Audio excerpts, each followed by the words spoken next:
Hi! So, timpla tayo ng coffee ko for today. Nescafe Gold, medium roast. Favorite ko to kasi parang na itong dahil sa mga espresso machine. Yan. Okay na yung isang ganito. Yung isang ganito, ano na siya, pwede na. Pero kung gusto mo ng mas matapang, make it 2 sachets. Ayan. Tapos yung frother natin. Hindi natin mag-frother diba? Ang bilis mag-frot. Tapos, sweetener. Meron tayong Whip Your Stevia Drops na French Vanilla and Caramel. Pero caramel yung i-use ko. Yan, look, 0 calories, 0 carbs. Yung 3 drops niya is equals to 1 teaspoon of sugar na. So, kung gusto mo ng matamis, you can make 6. Pero ako, 3 lang. 1, 2, 3. Ayun, kita mo, paubos na. Kasi siya talaga lagi gamit ko kahit saan. Kahit sa labas. Frother uli natin.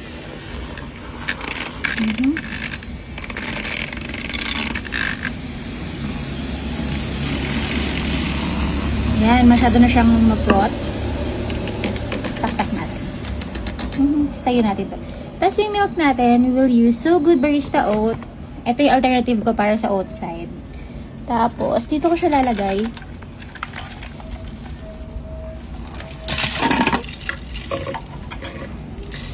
Pero, dito mo natin siya gawin.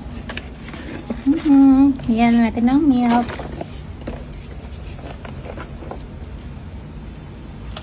Yung 250 ml, okay na siya. Lalo na kung nagka-calorie deficit ka. Yan. Pero ako minsan, nagle-less ako.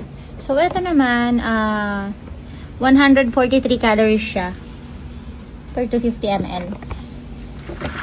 Tapos, lagay na natin yung ating coffee. So, tapos yung foam. Sarap. Sarap yan. Tapos,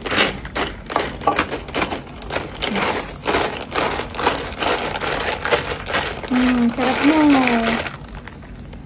Tara, kape. Bye!